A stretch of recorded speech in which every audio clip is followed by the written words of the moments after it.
محترم ناظرین، آج کی ویڈیو میں ہم حضرت اسماعیل علیہ السلام کی زندگی کے اہم واقعات پر روشنی ڈالیں گے اور آپ کو بتائیں گے حضرت اسماعیل علیہ السلام کی شان کیا تھی، آپ علیہ السلام کی کتنی شادیاں ہوئیں اور آپ کی کتنی اولاد تھی۔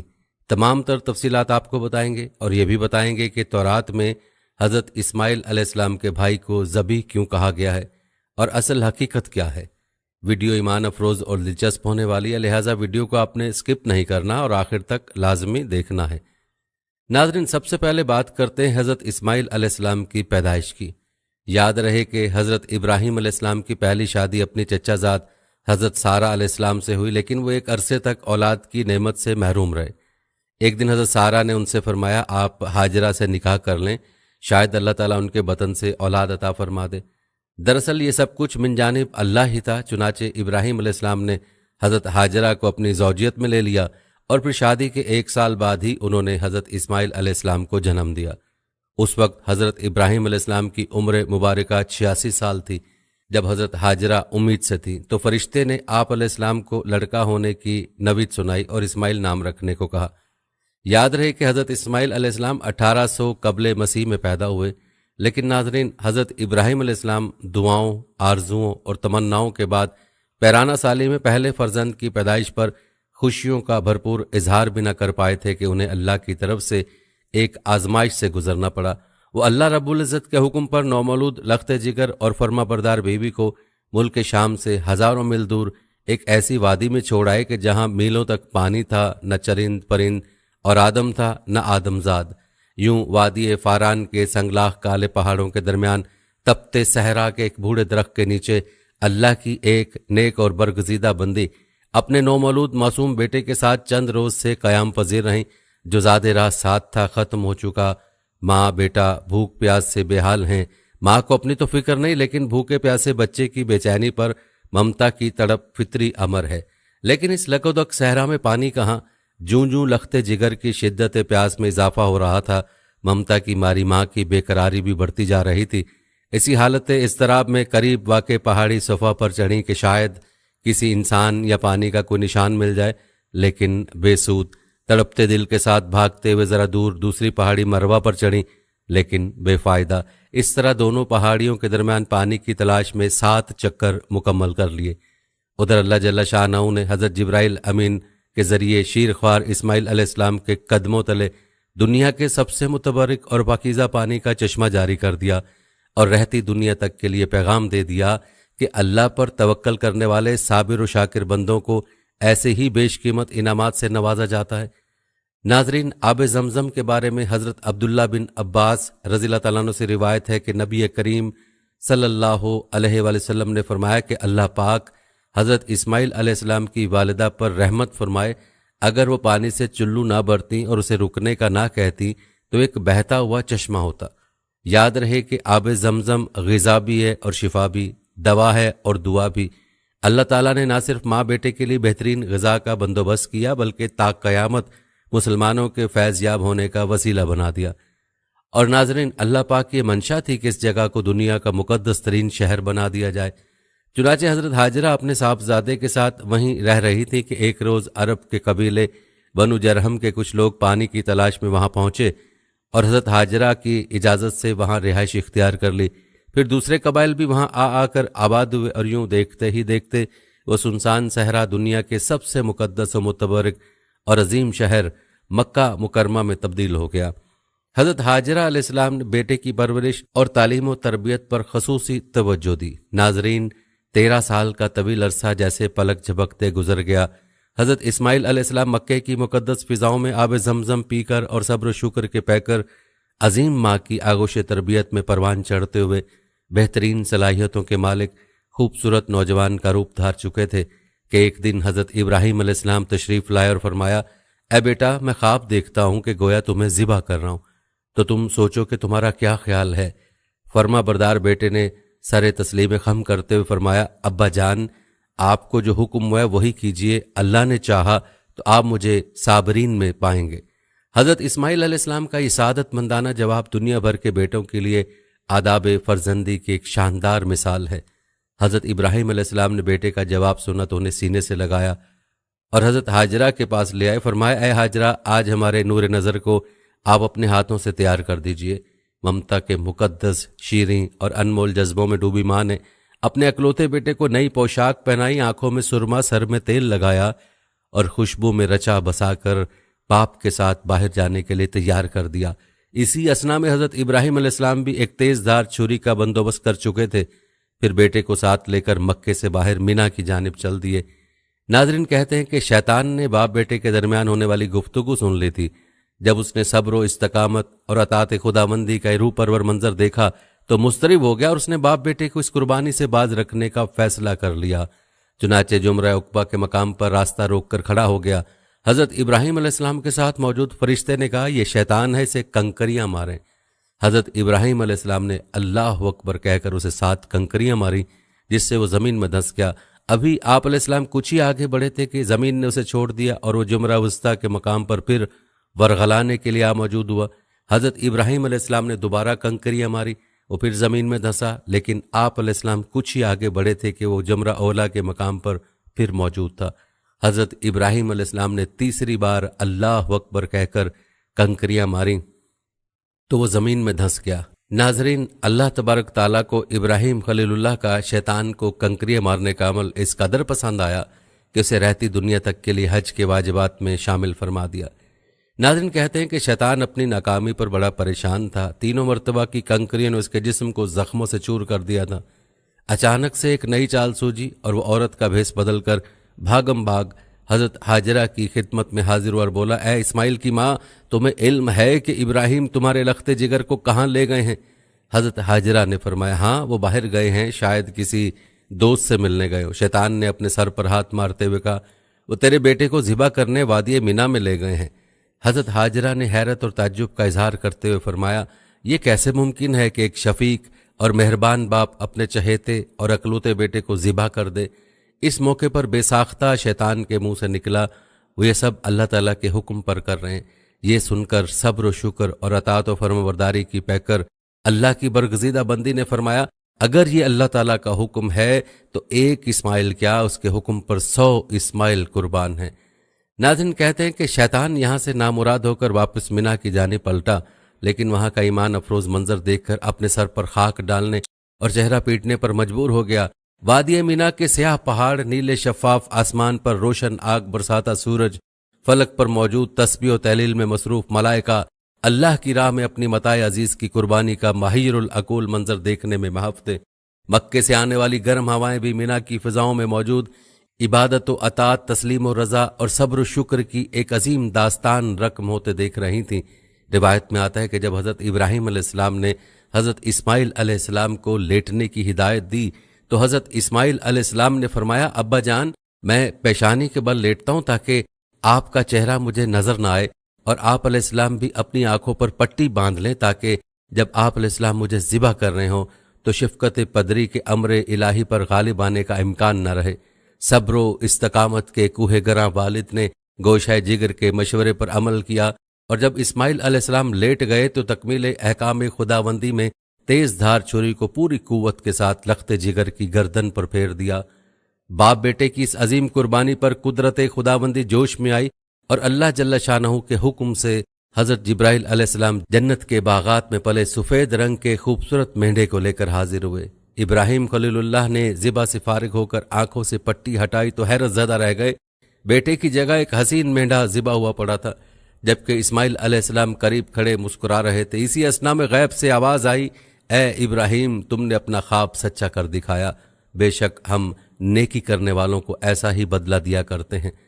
حضرت ابراہیم اور حضرت اسماعیل علیہ السلام کی اس بے مثال جذبہ احسار، اطاعت و فرمانبرداری، جرأت و استقامت، تسلیم و رضا اور صبر و شکر پر مہر تصدیق ثبت کرتے ہوئے اللہ تعالیٰ نے قرآن پاک میں فرمایا اور ہم نے اسماعیل علیہ السلام کی عظیم قربانی پر ان کا فدیہ دے دیا۔ اللہ رب العزت کو اپنے دونوں برگزیدہ اور جلیل القدر بندوں کی ادا اس قدر پسند آئی کہ اسے اطاعت، عبادت اور قربت الہی کا ذریعہ قرار دیتے ہوئے قیامت تک کے لیے جاری فرما دیا۔ ناظرین، یاد رہے کہ مقربین بارگاہ الہی کے ساتھ اللہ تعالیٰ کا معاملہ وہ نہیں ہوتا جو عام انسانوں کے ساتھ ہے۔ ان کو امتحان و آزمائش کی سخت سے سخت منزلوں سے گزرنا پڑتا ہے، اور قدم قدم پر جاں سپاری اور تسلیم و رضا کا مظاہرہ کرنا ہوتا ہے۔ نبی اکرم صلی اللہ علیہ وآلہ وسلم نے فرمایا کہ ہم گروہ انبیاء اپنے اپنے مراتب کے اعتبار سے امتحانوں کی صحبتوں میں ڈالے جاتے ہیں۔